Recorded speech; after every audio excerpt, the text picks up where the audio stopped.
Exibida no último domingo no Fantástico, programa da TV Globo, a grande reportagem sobre extorsão citou casos registrados em Manhuaçu. A matéria denunciou a cobrança abusiva em processos de aposentadoria. Na divulgação, aposentados se diziam enganados e lutam para reaver o dinheiro. Diante do que foi veiculado, na tarde de ontem, uma reunião aberta entre a OAB e a comunidade de Manhuaçu foi realizada. O objetivo desse encontro, eu acho que foi esclarecer uns pontos que não ficaram muito claros na reportagem que foi feita pelo Fantástico. Me parece que a reportagem foi muito tendenciosa. Nesse caso em específico, a gente pode falar de patrocínio infiel ou apropriação indébita? Olha, essa é uma questão tormentosa também.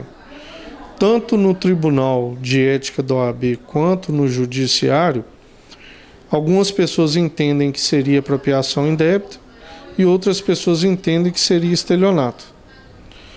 Quanto ao patrocínio infiel, na minha modesta opinião, acredito que seria patrocínio infiel, porque o advogado está se contrapondo aos interesses do cliente. Na matéria divulgada, os aposentados Geraldo Balbino e Catarina Marques da Silva foram citados como vítimas do advogado Altair Vinícius Pimentel Campos, de Manhuaçu, que se posicionou. Essa ação civil pública do Ministério Público é um absurdo. O Ministério Público só tem um foco nessa questão. É a autopromoção de um promotor incompetente que propôs uma ação civil pública absurda. Nós cobramos um honorário de 30% sobre os atrasados que, porventura, vierem a resultar da ação. De acordo com as vítimas, o advogado ficou com o valor total do retroativo de Geraldo, de R$ 17.300 e R$ 13.000 dos R$ 28.000 que Catarina tinha direito. Nós perguntamos ao presidente da 8ª subseção da OAB de Caratinga, Denis Fonseca Barroso, qual o posicionamento da OAB diante de condutas de honorários abusivos. A OAB, ela tem um tribunal de ética que julga essas causas. Existem dois tipos de contrato, que eu poderia dizer. Um contrato que a gente chama assim, um geral ordinário, onde a pessoa tem capacidade de pagar os honorários. Nessa, a OAB tem entendido que 20% a 30% não seria abusivo. Quando o advogado se associa ao cliente, que é o contrato que a gente chama cota litis, de acordo com o nosso código de ética, também não é pacífico nem no tribunal da OAB, nem na justiça comum federal ou estadual, tem entendido que o advogado poderia cobrar, juntamente com a sucumbência, não poderia ultrapassar as vantagens que o cliente teria na ação. Ou seja, o teto máximo, nesse caso específico, onde o advogado se associa ao cliente, o advogado ele vai assumir todos os custos processuais, todo o tempo será sobre a responsabilidade dele, e se ele perder a causa, não terá direito a honorário nenhum. Nesse caso específico, o nosso Código de Ética prevê que seria até 50%.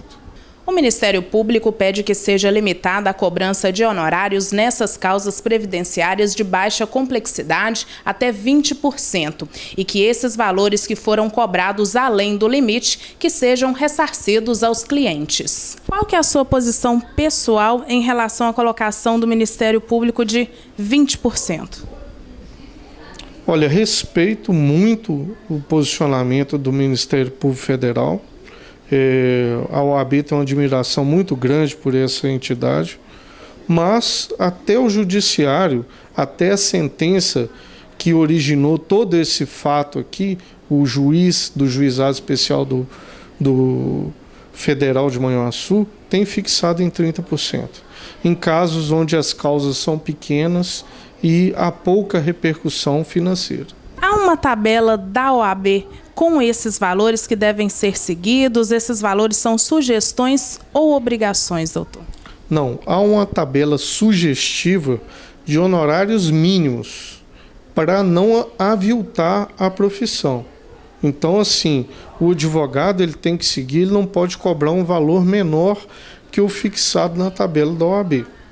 Mas não existe teto máximo. O fato do advogado ficar com qualquer parcela sem um fundamento contratual, é completamente irregular, antiético e é falta disciplinar. Dr. Denis fez um alerta à população. A primeira orientação que eu dou a toda a população é fazer um contrato escrito. O contrato escrito, ele evita esses abusos, tanto por parte do cliente quanto por parte do advogado. Qualquer quantia que pagar durante o processo, pegar recibo discriminado referente a que foi pago, qual parte de honorário, para que depois não tenha nenhuma dúvida.